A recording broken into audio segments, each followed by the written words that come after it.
Orient bell tiles studio से आप देख रहे हैं एबीपी न्यूज। नमस्कार, एबीपी न्यूज पर हाजिर हूं मैं रुमाना इसार खान और आइए अब विस्तार से खबरों का रुख करेंगे। आज से ठीक 7 दिन पहले तारीख 22 अप्रैल की थी और करीब यही वो वक्त था जब पहलगाम में चीख पुकार मची थी। पाकिस्तान से आए आतंकवादियों ने अपनी कायराना करतूत को अंजाम दिया था। आज एक हफ्ता हो गया है और इस एक हफ्ते में पाकिस्तान हाँफ रहा है क्योंकि उसका दाना पानी बंद होने जा रहा है। ये बात हम यूं ही नहीं कह रहे। हिंदुस्तान बदला लेगा ये तो तय है, लेकिन कैसे, इसी खौफ में पाकिस्तान बौखलाया हुआ है। पाकिस्तान की कायराना करतूत के बाद पहली बार भारत ने सिंधु जल समझौता निलंबित कर दिया। एबीपी न्यूज आपको दिखाने जा रहा है कि किस तरह हिंदुस्तान पाकिस्तान के गले की नस दबाने जा रहा है। जहां से बंद होगा पाकिस्तान का पानी, वहां पहुंची है एबीपी न्यूज की टीम। बगलिहार डैम से एबीपी न्यूज की एक्सक्लूसिव रिपोर्ट। चिनाब नदी पर बना है बगलिहार बांध। बगलिहार बांध से रुकेगा पाकिस्तान का पानी। पहली बार एबीपी न्यूज उस जगह पहुंचा जहां से पाकिस्तान का पानी बंद होगा। जम्मू के रामबन में चिनाब नदी पर बने बगलिहार डैम पर एबीपी न्यूज संवाददाता गणेश ठाकुर पहुंचे हुए हैं। चिनाब नदी पर यह बगलिहार बांध और यही वो पॉइंट है जहां से पाकिस्तान के गले की नस दबेगी। सीधे आपको लेकर चलेंगे। हमारे साथ हमारे सहयोगी गणेश ठाकुर यहीं से जुड़ रहे हैं और जानते हैं जरा गणेश ठाकुर से कि फिलहाल यहां की स्थिति क्या है, हालात क्या है गणेश? और रोमाना 1999 में जब बगलियार डैम बनाने की शुरुआत हुई थी और उस समय से ही पाकिस्तान लगातार ये चीख पुकार कर रहा था कि इसे रोका जाए, क्योंकि पाकिस्तान को उस समय से ये डर सता रहा था कि जब युद्ध की स्थिति आएगी तो इस डैम को हथियार के तौर पर भारत इस्तेमाल कर सकता है। और वही डर आज सच साबित होते हुए नजर आ रहा है। रोमाना, मैं आपको पीछे की तस्वीरें दिखाता हूं। बगलियार डैम की तस्वीरें हैं। अब फिलहाल लीन पीरियड चल रहा है। लीन पीरियड यानी पानी का स्टॉक बहुत कम है। इस वजह से यहाँ पर बगलियार डैम के गेट्स, 5 गेट्स जिसे स्पिल्टवे कहते हैं, वो बंद है। लेकिन बाईं तरफ आपको एक पानी का फ्लो दिख रहा होगा। वो पानी का फ्लो जा रहा है। यहाँ 900 मेगावाट की जो हाइड्रो इलेक्ट्रिक पावर जनरेशन होती है, उसके लिए ये पानी उसके जरिए छोड़ा जा रहा है। और ये पानी एचआरटी से होते हुए टरबाइन को घुमाने के बाद, 6 टरबाइन अंदर हैं, वो घुमाने के बाद वापस फ्लश आउट होता है दरिया में यानी नदी में। और वहीं से ये पानी जाता है रामबन होते हुए अखनूर और अखनूर के बाद ये पानी पहुंचता है पाकिस्तान में। अब पावर जनरेशन चल रहा है। लीन पीरियड, पानी का स्टॉक कम होने की वजह से पानी का फ्लो यहाँ पर आपको दिखाई दे रहा है। लेकिन ये सबसे बड़ा हथियार यही पानी है जो पाकिस्तान के खिलाफ भारत सरकार इस्तेमाल करने जा रही है या जाएगी। आपको बता दें कि अब पॉन्डिंग यहाँ पर अगर की जाएगी तो पॉन्डिंग यानी आपको पानी का रिजर्वायर या पानी का स्टॉक आप कर पाएंगे। और अगर पॉन्डिंग का लेवल 340 क्यूबिक मीटर्स के ऊपर, क्योंकि इस डैम की स्ट्रेंथ 340 क्यूबिक मीटर्स तक है, टनल में भी आप पानी फ्लश कर सकते हैं, तो 340 के ऊपर अगर गया, पानी पॉन्ड कर दिया गया, स्टॉक कर दिया गया और अचानक से 5 गेट खोल दिए गए, तो ये पानी सीधा 10,000 क्यूबिक मीटर पानी सीधे पाकिस्तान में एक साथ एक समय में छोड़ा जाएगा। और अगर यहाँ पानी स्टॉक कई दिनों तक किया गया और पानी स्टॉक करने के साथ में दरिया की मिट्टी या रेती आती है और वो रेती अगर वहाँ स्टॉक की गई और पानी के साथ साथ अगर वो रेती भी छोड़ी गई और एक साथ वो पाकिस्तान में गई, तो उस समय पाकिस्तान की जो फसल है वो पूरी तरह से खराब हो सकती है, क्योंकि रेत की वजह से पाकिस्तान की फसल पर भारी नुकसान होगा। तो वो एक तरह का वेपन है। आपको बता दूं, जो जानकारी मुझे मिली है यहाँ पर, एक तरह से पाकिस्तान के खिलाफ इसे हथियार के तौर पर कैसे देखा जा रहा है, क्या स्ट्रेटेजी हो सकती है।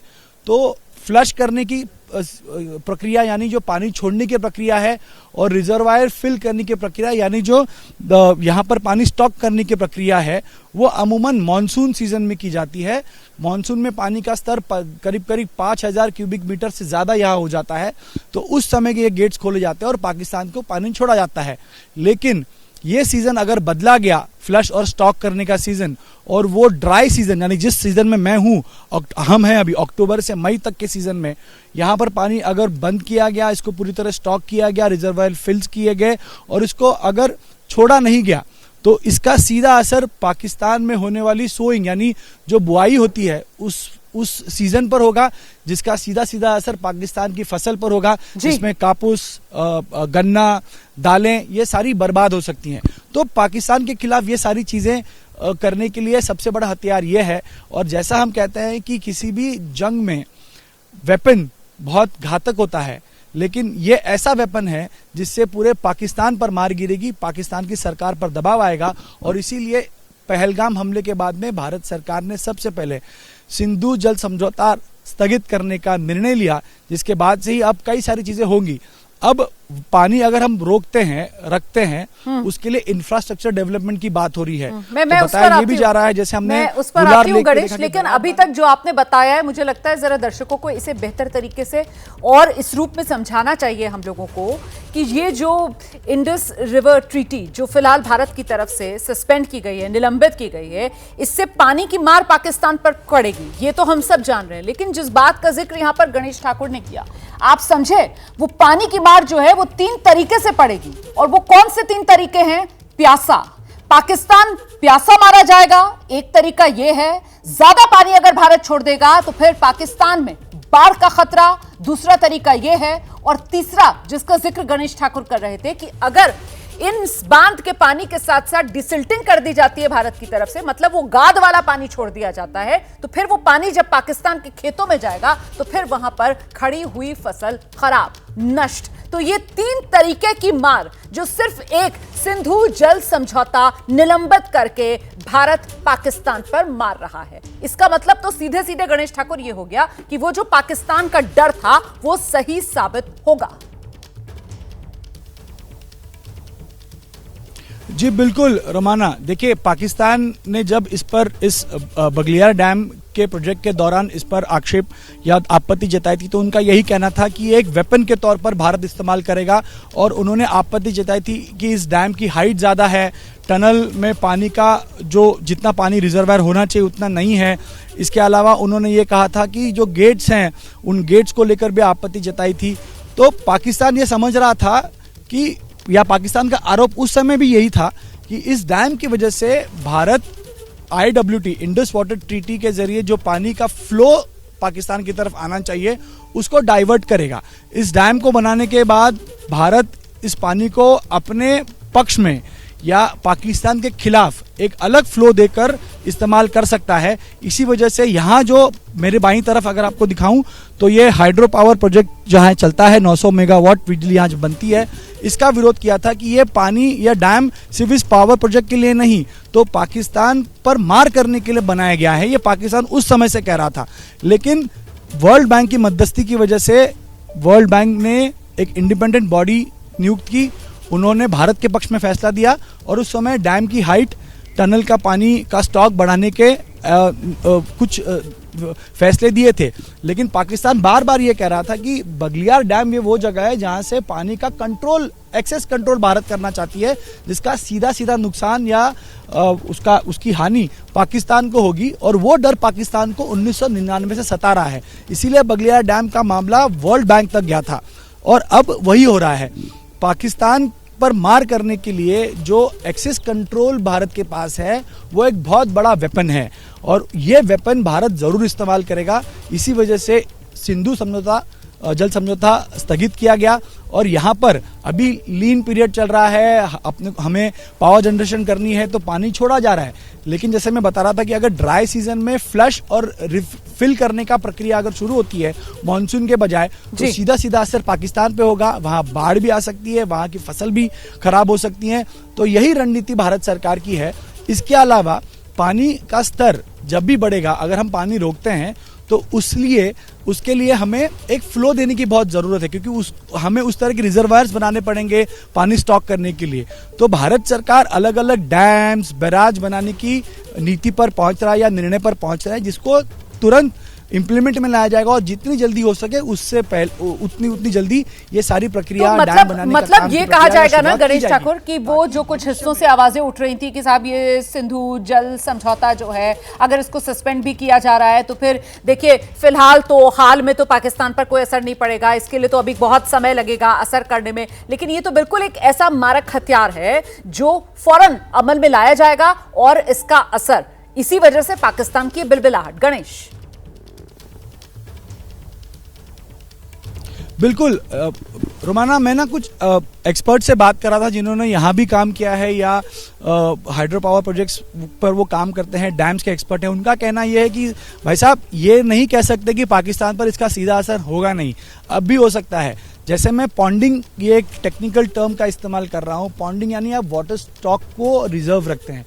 अगर ये पॉन्डिंग सही तरीके से की जाए, कई दिनों तक की जाए और अचानक से वो पानी समझो देर रात छोड़ा जाए, अगर, क्योंकि अभी पाकिस्तान के पास पानी छोड़ने का डेटा नहीं है, गेट खोलने का डेटा नहीं है, क्योंकि पहले जब सिंधु जल समझौता हुआ करता था तो पानी कब छोड़ा जाएगा, कितने क्यूबिक मीटर पानी छोड़ा जाएगा, ये सारा डेटा देना होता था।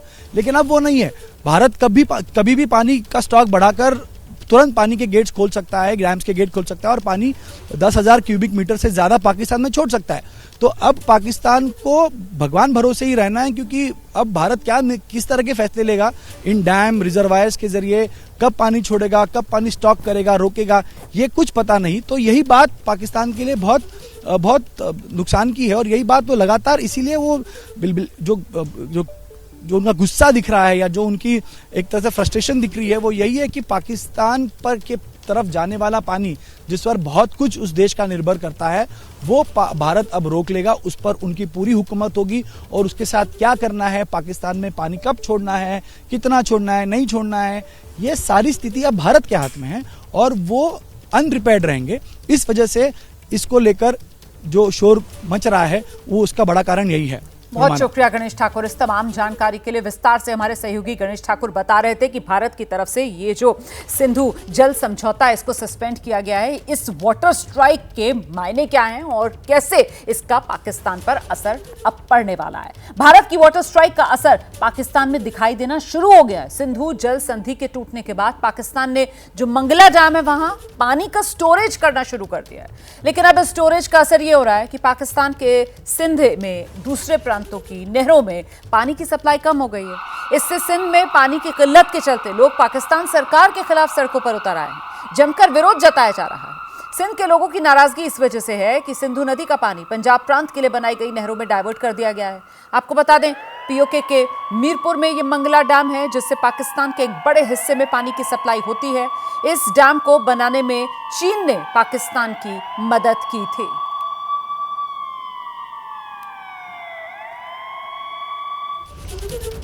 तो पाकिस्तान के पीओके में ये मंगला डैम, और अगर मैं इस मंगला डैम के बारे में आपको बताऊं तो ये पाकिस्तान की लाइफलाइन आप इसको कह सकते हैं। 1967 में ब्रिटिश इंजीनियर्स की मदद से इसको बनाया गया। पीओके के मीरपुर में झेलम नदी पर ये सबसे बड़ा बांध है जो झेलम नदी पर पीओके में बना हुआ है। 147 मीटर ऊंचे मंगला डैम से मंगला झील बनती है। पीओके की सबसे बड़ी झील में मंगला झील की गिनती होती है और ये जो डैम है मंगला डैम, इसकी कुल क्षमता करीब 1120 मेगावाट की है। तो ये आप समझ सकते हैं इसका आकार कितना विशाल है।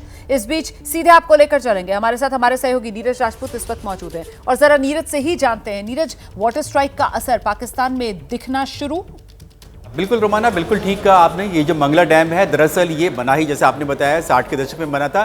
तब बना था जब भारत ने सिंधु जल समझौता किया था पाकिस्तान से, उसी के तहत ये बनाया गया था। अमेरिका ने और इंग्लैंड ने, इन देशों ने मदद की थी। दुनिया के सबसे बड़े डैम्स में से एक, टॉप 10 में से ये माना जाता है मंगला डैम है और इसमें झेलम का पानी आता है। अब क्या हो रहा है कि भारत ने जब ये अपनी जल संधि को तोड़ दिया, रद्द कर दिया है, तो अब पाकिस्तान ने क्या किया है, इस मंगला डैम में पानी स्टोर करना शुरू कर दिया, जो झेलम नदी का पानी जाता है और दूसरी जगह से जो जाता है। उससे क्या हुआ, जो निचले स्तर के जो इलाके हैं पाकिस्तान के, जैसे आपने बताया सिंध प्रांत है, और सिंध प्रांत में रोमाना आपको बता दूं पहले से ही वहाँ पर पानी को लेकर विरोध प्रदर्शन चल रहा है लोगों का सरकार के खिलाफ, क्योंकि वहाँ पर पंजाब में इस सिंध नदी पर कई कैनाल्स बना दिए हैं पंजाब के लोगों को, पंजाब के किसानों को पानी देने के लिए। ऐसे में जो सिंध प्रांत के जो किसान हैं या लोग हैं वहाँ पर, उनके पास पानी पहुँच नहीं रहा। तो ऐसे में डबल मार आप ये मानकर चलिए रोमाना अब पाकिस्तान के ऊपर पड़ने वाली है इस वाटर स्ट्राइक की।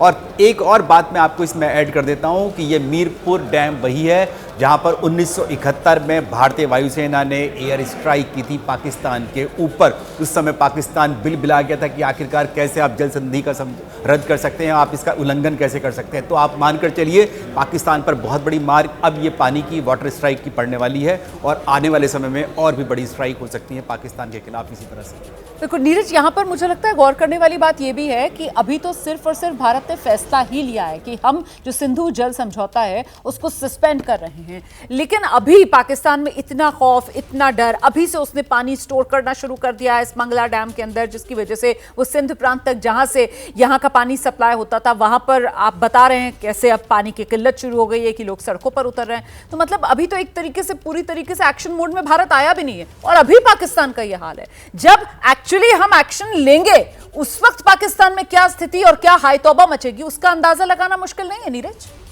रोमाना, ये शुरुआत है ताबूत में आखिरी कील लगाने की। अब ये शुरुआत हुई है, लगी नहीं है, आखिरी कील लगी नहीं है, लगनी शुरू हुई है। और आप देखते रहिए कि आने वाले समय में किस किस तरह की स्ट्राइक जो है पाकिस्तान के ऊपर होंगी। ये वाटर स्ट्राइक से ही इतना बिलबिला गया है पाकिस्तान कि यूएन और दूसरे देशों के पास जाने लगा है कि आप ये जल संधि कैसे तोड़ सकते हैं। एक तरफ उसके झेलम नदी में पानी ज़्यादा आ रहा है, मंगला डैम में स्टोर करना शुरू कर दिया, दूसरी तरफ जो है दूसरी नदियों में पानी कम हो गया, इस तरह उसका कम होता जा रहा है। तो अब जो है पाकिस्तान के लोग ही देखना, आप पाकिस्तान सरकार, पाकिस्तानी सेना के खिलाफ खड़े हो जाएंगे कि आपकी एक गलती की वजह से पूरे पाकिस्तान को भुगतना पड़ रहा है। बहुत शुक्रिया नीरज राजपूत इस तमाम जानकारी के लिए। अपनी बर्बादी का काउंटडाउन देखकर पाकिस्तान पूरी तरीके से बौखलाया हुआ है। पाकिस्तानी हुक्मरान हो, पाकिस्तानी जनरल हो, उनके लिए हर रात अंतिम, हर रात भारी, ऐसी स्थिति हो गई। उन्हें डर सता रहा है हिंदुस्तान किसी भी वक्त पाकिस्तान को गहरा जख्म दे सकता है। पहलगाम हमले की जांच जैसे जैसे आगे बढ़ रही है, नए नए खुलासे सामने आ रहे हैं। पहलगाम हमले में पाकिस्तान की सेना का एक सैनिक शामिल था, नाम हाशिम मूसा। हाशिम मूसा को पाकिस्तानी सेना में आसिफ फौजी के नाम से जाना जाता है और ऐसे में पाकिस्तान पूरी तरह बेनकाब हुआ है। जिस पर्यटक के कैमरे में हमले का खौफनाक मंजर कैद हुआ वो बहुत ही डराने वाला था। अब पुलिस उस जिपलाइन ऑपरेटर से भी पूछताछ कर रही है जो वहां मौजूद था। एनआईए हमले वाली जगह पर क्राइम सीन को रिक्रिएट कर चुकी है और तेजी के साथ अब इस पूरे मामले की जांच को आगे बढ़ाया गया है। पहलगाम में करीब 150 लोग बताए जा रहे हैं जिनसे पुलिस पूछताछ अब तक कर चुकी है। और इस सब के बीच पहलगाम हमले में आज क्या हुआ है इसको लेकर एक बड़ा अपडेट सिलसिलेवार तरीके से आपके सामने रखते हैं। पाकिस्तानी सेना का कनेक्शन साफ तौर पर पहलगाम हमले में सामने आया। हाशिम मूसा उस आतंकवादी का नाम है जो पाकिस्तानी सेना का सैनिक। एनआईए के हमले वाली जगह जांच की आज तस्वीर देखने के लिए मिली। एनआईए ने क्राइम सीन को रिक्रिएट किया और जो बेसरन घाटी है वहां पहलगाम में भी करीब 150 स्थानीय जिनसे पूछताछ की गई है। पहलगाम थाने में इन लोगों को पूछताछ के लिए बुलाया गया है। इसके अलावा जम्मू कश्मीर में कई जगह छापेमारी भी चल रही है और फोकस जो है वो सुरक्षा बलों का अब दक्षिण कश्मीर में तो है ही, साथ ही साथ जम्मू रीजन में भी जो सुरक्षा कर्मी हैं, जो जांच कर्मी हैं, वो तेजी के साथ इस जांच को आगे बढ़ा रहे हैं। वहीं दूसरी तरफ कोकरनाग के जंगल, उनको भी पूरी तरीके से घेर लिया गया है और वहां पर भी तलाशी अभियान चल रहा है। जम्मू कश्मीर में सेना का बड़ा ऑपरेशन जारी है, ये भी आप जानते हैं। और एक और बड़ी खबर आपको बता दूं, जम्मू कश्मीर के कई इलाकों में इस वक्त सेना का एक्शन देखने के लिए मिल रहा है। 150 लोगों से जो स्थानीय हैं उनसे भी पूछताछ की जा रही है। जांच को तेजी से आगे बढ़ाया जा रहा है। अब तक इस मामले में जांच से जुड़ा ये आज का बड़ा अपडेट। जम्मू कश्मीर में सेना का बड़ा ऑपरेशन जारी है और वहीं दूसरी तरफ 150 स्थानीय लोगों को बुलाया जा रहा है, उनसे पूछताछ की जा रही है। इनमें जो जिपलाइन ऑपरेटर वहां बेसरन घाटी में जो छोटी छोटी स्टॉल्स चलाते थे, वहां पर जो घुड़सवारी कराते थे, इस तरीके के तमाम लोग हैं जिनको पूछताछ के लिए बुलाया गया। हम सीधे आपको लेकर चलेंगे। हमारे साथ हमारे दो सहयोगी इस वक्त मौजूद हैं, आसिफ कुरैशी और साथ ही अहमद बिलाल हमारे साथ जुड़ गए। सबसे पहले मैं आसिफ के पास आपको लेकर चलूंगी और जरा आसिफ से एक ओवरऑल तस्वीर जानते हैं। आज एक हफ्ता हो गया है, 22 अप्रैल वो तारीख थी बेसरन घाटी जब दहली थी। ऐसे में अभी की अगर बात की जाए तो जांच कहां तक पहुंची हुई है, किस दिशा में आगे बढ़ रही है आसिफ? बिल्कुल रोमाना, देखिए पिछले एक हफ्ते में सुरक्षा बलों ने अपनी तरफ से तो पूरी जांच की है। जम्मू कश्मीर पुलिस ने पहले 3 दिन तक लगातार जो है इस हमले के जो बेसिक तार थे वो खंगालने शुरू कर दिए थे और उसके बाद से एनआईए ने अपने हाथों में जब पूरा केस लिया है तो एक बार फिर से कुछ संदिग्धों को दोबारा बुलाकर उनसे पूछताछ की जा रही है। और अभी तक जो खास बातें सामने आई हैं, अब जैसा आपने खुद कहा कि पाकिस्तानी सेना के एक पूर्व एसएसजी कमांडो इस पूरे ऑपरेशन को लीड कर रहा था, जिसके बारे में ये बताया जा रहा है कि कम से कम 2 और बड़े हमलों में वो उसका हाथ रहा है। इससे पहले पिछले साल अक्टूबर में सोनमर्ग के गगनगीर में एक टनल कंपनी पर हुए हमले में भी बताया जा रहा है कि मूसा ही एक स्थानीय मिलिटेंट आदिल के साथ था वहाँ पे, और दूसरी एक मुठभेड़ श्रीनगर के इलाके में हारवन में हुई थी जहाँ पे मूसा के भागने की जो है बात सामने आ रही है। मैं बता दूं कि सोनमर्ग से श्रीनगर पहाड़ी रास्ता है और आगे जाके वही रास्ता जो त्राल होते हुए पहलगाम तक पहुंचता है, तो इसीलिए संभावना ये जताई जा रही है कि ये वही ग्रुप है जो यहाँ से चल के पहलगाम पहुंचा था। लेकिन जो जांच का दायरा इस समय जो है वो हापतनाट के जंगलों में जो कोकरनाग में पड़ता है, और यहाँ पे पिछले एक हफ्ते में 4 बार सुरक्षा बलों का कांटेक्ट एक मिलिटेंट्स के ग्रुप के साथ हुआ है, और आज संभावना ये जताई जा रही है कि ये वही मिलिटेंटों का ग्रुप है जिन्होंने बायसरन के हमले को अंजाम दिया। लेकिन स्पष्टता से हमें ज्यादा जानकारी तो नहीं दी जा रही है क्योंकि ऑपरेशनल डिटेल ज्यादा साझा नहीं की जा रही है। संवेदनशील है और सुरक्षा के लिहाज से तो बहुत संवेदनशील है और इसी वजह से ज्यादा अभी जानकारियां साझा नहीं की जा रही है। हम इस बात को समझ सकते हैं, दर्शक भी इस बात को समझेंगे। मैं लौटूंगी आपके पास। एक और बड़ी खबर पहलगाम से आ रही है। जिपलाइन ऑपरेटर मुजम्मिल से एनआईए की पूछताछ लगातार जारी है। सूत्र ये जानकारी दे रहे हैं कि मुजम्मिल से पता लगाने की कोशिश की जा रही है। ऋषि भट्ट जिस दौरान जिप पर थे तो फिर मुजम्मिल ने वो धार्मिक नारे क्यों लगाए। एनआईए ये भी पता लगा रही है कि जिस दौरान ऋषि भट्ट जिप पर जा रहे थे उस दौरान आतंकियों के होने का एहसास क्या जिपलाइन ऑपरेटर को हो गया था। हम सीधे आपको लेकर चलेंगे, हमारे साथ हमारे सहयोगी अहमद बिलाल इस वक्त मौजूद है। जरा बिलाल से ही जानते हैं, बिलाल क्या जानकारी मिल रही है? लगातार जो जिप ऑपरेटर मुजम्मिल उससे पूछताछ जारी है? बिल्कुल रुमाना, देखिए आपको बताना चाहूंगा कि जो जिप लाइन ऑपरेटर है मुजम्मिल, उनसे जो एनआईए की दूसरे दिन की पूछताछ जो है वो जारी है, क्योंकि मुजम्मिल के परिवार से एबीपी न्यूज ने बात करी और उनका साफ तौर पे ये कहना था कि कल शाम से जो मुजम्मिल है उनको घर से जम्मू कश्मीर पुलिस की टीम जो है वो आई थी और उनको जो है वो इसी पहलगाम का जो पुलिस स्टेशन है वहीं पर जो है वो मुजम्मिल को रखा गया है। और हमारे सूत्र जो हमें जानकारी दे रहे हैं कि मुजम्मिल को जो है वो बाकी लोगों से अलग एक कमरे में रखा गया है, जहां पर एनआईए की एक टीम जो है वो मुजम्मिल से पूछताछ कर रही है। और न सिर्फ मुजम्मिल से बल्कि इसके अलावा जो पहलगाम के जो स्थानीय लोग हैं और खास करके जो बैसरन घाटी के आसपास जो घोड़े ऑपरेटर्स की बात कर ले, जो घोड़ा चालक हो गए या फिर जो जिपर लाइन जो ऑपरेटर्स हैं वो या और टूरिस्ट गाइड हो गए, इसके अलावा जो बैसरन घाटी में जो छोटे छोटे वेंडर्स थे जो खाने की दुकान चलाते थे या फिर किसी खिलौने की दुकान चलाते थे, उनसे भी लगातार जो है वो पूछताछ का जो सिलसिला है वो अभी भी जारी है। और तकरीबन 150 से ज्यादा लोगों को सुबह से ही जो ये घोड़े चालक हो गए या फिर जो जिपलाइन ऑपरेटर हो गए, इनके जो प्रधान होते हैं, जो यूनियन के एसोसिएशन के अध्यक्ष होते हैं, उनको कल ही बता दिया गया था कि आपको आज सुबह जो है वो थाने में आना और इनसे जो है वो जो जरूरी चीजें जो जिस तरीके के सवालात किए जा रहे हैं वो ये हैं कि 22 अप्रैल को इन्होंने हमले जवाब देने का सिलसिला लगातार जारी है। बहुत शुक्रिया आसिफ कुरैशी, बिलाल, आप दोनों का इस तमाम जानकारी के लिए। मैं आगे बढ़ रही हूँ। अगली बड़ी खबर आ रही है। जम्मू कश्मीर के पूर्व डीजीपी हैं एसपी वैद, उन्होंने बड़ा बयान दिया। पाकिस्तान के 4 टुकड़े होना तय है, ये कह रहे हैं जम्मू कश्मीर के पूर्व डीजीपी एसपी वैद। पीओके को क्लेम करने का इससे अच्छा समय नहीं है। पाकिस्तान का आर्मी चीफ डरा हुआ है। तो एसपी वैद की तरफ से यह आकलन किया गया है कि यह स्थिति सबसे बेहतर पीओके वापस लेने की। वैद साहब हमारे साथ है। सर, इस समय जिस तरह के हालात बने हैं भारत और पाकिस्तान के बीच, उस समय में आपका ये ट्वीट और ये कहना कि पाकिस्तान के 4 टुकड़े होंगे और पीओके वापस आएगा, क्या कुछ कहना चाहते हैं? क्या कुछ मैसेज आप देना चाहते हैं? आपके पास कुछ तो जानकारी होगी कि क्या 4 कौन से ऐसे हिस्से हैं जहां पाकिस्तान बटेगा?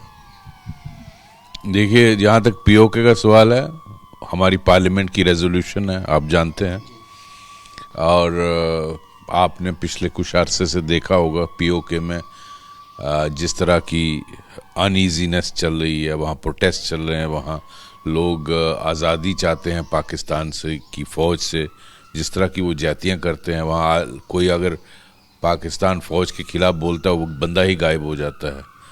जहाँ तक सवाल है पाकिस्तान के टूटने के, देखो वहाँ जिस तरह के हालात अंदरूनी हालात है पाकिस्तान में, उसका ज़्यादा देर इस फार्म में रहना पॉसिबल नहीं है। उसमें कितना टाइम लगता है ये तो भगवान जानता है, लेकिन ये होना है। मौलाना फजलुर रहमान ने उसके बारे में भी बोला था कि बहुत सारा इलाका है जहाँ से पुलिस भाग गई है, अब तो आर्मी भी भाग गई है। तो जनाबे स्पीकर साहब, हम किसके रहमो करम पर रहते हैं? तो आप बताइए, ये हालत पाकिस्तान खुद एडमिट कर रहा है। देखिए, कश्मीर के पर्यटन पर हमला करने की पाकिस्तान ने नापाक साजिश रची। उस प्रोपेगेंडा को देश की आम जनता अब तोड़ रही है। गुजरात से 16 टूरिस्ट जो कश्मीर घूमने आए, उनसे हमारी सहयोगी प्रतिमा ने खास बातचीत की है। 22 अप्रैल का वो मनहूस दिन हिंदुस्तान की आवाम, हिंदुस्तान की जनता कभी नहीं भूल पाएगी जब निहत्थे सैलानियों पर पहलगाम में आतंकियों ने गोलियों की बौछार कर दी थी। इसमें हमारे 26 लोग मारे गए थे। लेकिन कश्मीर, उसके बाद जो लोग पहुंच रहे हैं उनसे ये समझने की कोशिश कर रहे हैं कि यहाँ का माहौल कैसा है, क्योंकि आतंकियों की मंशा क्या थी। आतंकियों की मंशा थी कश्मीर को, कश्मीरियत को कमज़ोर करने की, यहाँ के टूरिज़्म पर चोट करने की। लेकिन ऐसा हो नहीं रहा, क्योंकि गुजरात से देखिए इतनी बड़ी तादाद में 16 लोगों का ये ग्रुप है। और सर कितने खुश हो रहे हैं मेरी बात सुनकर, थैंक यू सर। 16 लोगों का ये ग्रुप यहाँ आ पहुँचा है और चेहरे पर देखिए मुस्कुराहट, कोई घबराहट आपको नजर नहीं आ रही, क्योंकि हमारा घर है, हमारा घर है सर, हम क्यों डरेंगे। बस नहीं डरने के कोई ऐसे कोई है ही नहीं बात है, ये माहौल अच्छा है। और यहाँ के लोगों के से कैसा रिस्पांस आपको मिल रहा है? बहुत अच्छा, बहुत अच्छा। क्योंकि जो आतंकियों की मंशा थी सर, ये बात मैं बार बार दोहरा रही हूँ कि आतंकियों का कोई धर्म नहीं होता, वो अधर्मी होते हैं क्योंकि वो खून बहाते हैं। लेकिन इस हमले के बाद कोशिश की गई थी कि हिंदू मुसलमान में देश को बांट दिया जाए। आपको यहाँ पर कुछ ऐसा माहौल नजर आया? नहीं लगा बहन जी, कोई दिक्कत नहीं है, कोई दिक्कत नहीं लगी। हिंदू मुसलमान में कोई लगा नहीं। यहाँ के लोकल्स ने कितनी मदद की? काफ़ी सपोर्ट मिल रहा है उन लोगों का। और यहाँ पे जो सीआरपीएफ का सपोर्ट है वो भी काफ़ी, मतलब पूरा कोई ऐसा डरावना जैसा माहौल भी नहीं है, ठीक है। और हम लोग अपील करना चाहेंगे बाकी लोगों से भी कि आप डरिए नहीं, घबराइए नहीं, आइए। हाँ, किसी को डरने की जरूरत नहीं है। कश्मीर के लोग बहुत ही अच्छे हैं, जैसा कश्मीर है उससे भी बड़े अच्छे लोग हैं, सबका ख्याल रखते हैं, किसी को घबराने की जरूरत नहीं है। आप कश्मीर में मौजूद हैं, यहाँ से पूरे देश भर में एकता का एक संदेश भी जाना चाहिए कि हमको जो कोशिश की गई आतंकियों की तरफ से, हमें बटना नहीं है। हम सब एकजुट रहेंगे तभी दुश्मनों से मुकाबला। हम सभी साथ में रहकर रहेंगे तो हमारा देश भी सुरक्षित रहेंगे, हम सब सुरक्षित रहेंगे। हिंदू मुसलमान क्रिश्चियन कोई बता, सब सरखाज है, सबको लगेगा तो खून ही निकलेगा, दूसरा कोई धर्म नहीं निकलेगा। वही हमारी तालियां देखिए इनकी बात पर बनती है। मुझे सच बताऊं तो रोंगटे खड़े हो गए मेरी बात सुनकर, क्योंकि यही संदेश तो हर भारतीय देना चाहता है कि आतंकियों का कोई धर्म नहीं होता, उनसे बड़ा अधर्मी कोई नहीं होता। और उन्होंने क्या सोचा था कि वो कश्मीर में आएंगे, बेगुनाहों का खून बहाएंगे और हिंदू मुसलमान के नाम पर जब वो लोगों को मारेंगे तो हमारे देश के लोग बढ़ जाएंगे। ऐसा बिल्कुल नहीं होगा। और ये मैसेज दे रहे हैं गुजरात का ये ग्रुप जो यहाँ पहुंचा हुआ है, बता रहा है कि कश्मीर के लोगों ने किस तरीके से इनकी आवभगत की है। बहुत अच्छा स्वागत इनको मिल रहा है। पहलगाम में इस वक्त ये बस मौजूद है एक टूरिस्ट पॉइंट पर। अभी नदी किनारे आप लोग सेल्फी वगैरह खींच कर आ रहे हैं, मजा आया। तो जब यहाँ से जाएंगे लोगों को क्या मैसेज देंगे मैम? अच्छा है अच्छा है, माहौल इनका अच्छा है। आना चाहिए, टिकट कैंसिल कराने के नहीं। टिकट मत कैंसिल कराइए, आइए घूमने कश्मीर। कोई यहाँ डर नहीं है, सब घूमने आओ, अच्छा माहौल है, किसी को कोई टिकट का कैंसिलेशन की कोई जरूरत नहीं है।